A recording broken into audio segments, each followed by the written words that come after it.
Seorang pria berumur 56 tahun dari Turki, Muzaffer Kayasan, mengira dia ditakdirkan untuk mati saat dinyatakan positif COVID-19. Lantaran ia menderita leukemia. Selama 14 bulan, virus itu masih menetap di tubuhnya. Ia menjalani hingga 78 tes dan tetap dinyatakan positif berturut-turut kemudian. Kayasan memiliki infeksi COVID-19 berkelanjutan atau yang biasa disebut dengan long COVID terlama yang tercatat di Turki. Menurut dokter, hal ini kemungkinan disebabkan oleh sistem kekebalan tubuh yang melemah akibat kanker. Tes positif juga membuat Kayasan tidak memenuhi syarat untuk vaksin. Berdasarkan pedoman Turki yang mengatakan pasien positif harus menunggu pemulihan penuh untuk menerima suntikan.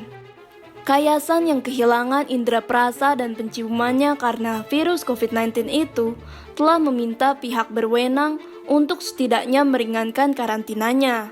9 bulan di rumah sakit dan 5 bulan kebanyakan sendirian di rumahnya telah memisahkan dirinya dari sebagian besar dunia luar.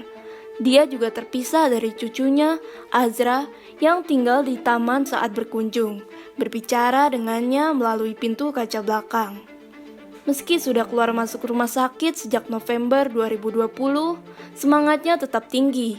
Kayasan masih hidup dan masih berjuang untuk menghilangkan infeksi tersebut. Ternyata di era pandemi ini, pengidap leukemia lebih rentan terinfeksi COVID-19 ya Sobat Filivisi. Untuk mengetahui penyebab, gejala, dan cara mengatasi leukemia, simaklah penjelasan dari Dr. Dewi Widyastuti berikut ini. Gejala yang dialami oleh seseorang penderita leukemia itu sendiri banyak yang bisa kita lihat. Di antaranya adalah demam yang tidak terlalu tinggi, terus-menerus, kemudian sampai dengan terjadinya penurunan berat badan, adanya pembesaran organ seperti di limpa dan di liver atau hati yang kita sebut dengan hepatosplenomegali, kemudian adanya perut yang semakin membesar, kemudian ada juga yang mengalami satu kelemahan atau kondisi cepat lelah oleh karena adanya satu gangguan di sel-sel darahnya. Banyak gambaran klinis yang lain itu tergantung dari tingkat ringan, sedang, atau beratnya dari penyakit tersebut.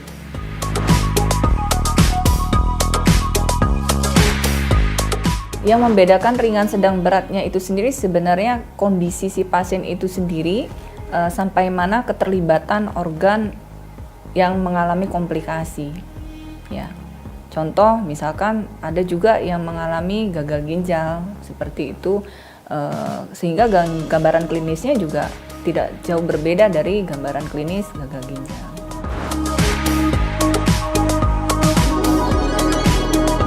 Kalau penyebabnya itu sendiri, kita menilai juga dari ada beberapa faktor. Yang paling penting juga ada peran faktor genetik, juga faktor lingkungan. Genetik ini sendiri memang sangat luas dijabarkan ya. Untuk satu jenis leukemia tertentu memang ada suatu yang namanya transformasi sel-sel. Kemudian ada juga mutasi. Kemudian ada juga peran gen, contoh misalkan BCR-ABL pada leukemia LGK itu juga faktor genetik sangat berperan, sehingga ada satu perubahan di kromosom Philadelphia kita sebut. Kemudian faktor lingkungan sendiri yang terbanyak yang kita bahas di leukemia ini biasanya adalah faktor lingkungan dari paparan radiasi. Ya, radiasi entah itu sinar X-ray yang terlalu sering, mungkin radiografer ya, atau juga orang-orang yang mengalami paparan zat-zat kimia. Contohnya siapa? Mungkin zat-zat kimia benzen pada orang-orang di pabrik penyamakan kulit seperti itu pernah terjadi. Jadi memang paparan dari faktor lingkungan ini sendiri lebih ke arah radiasi dan zat kimia. Untuk mengatasi leukemia ini sendiri dari sisi medis ya, kita bahas kita punya beberapa alternatif atau pilihan. Selain dari kemoterapi, biasanya dokter akan menyarankan adanya transplantasi sumsum tulang. Nah, Sobat VVC, semoga kisah Muzaffer Kayasan tadi kembali mengingatkan kita kalau ada golongan orang-orang seperti penderita leukemia yang lebih rentan dengan virus COVID-19 ya. Sehingga kita harus tetap mengencangkan prokes agar meminimalisir penyebaran virus. Stay safe and healthy. Sampai jumpa di Health Today berikutnya.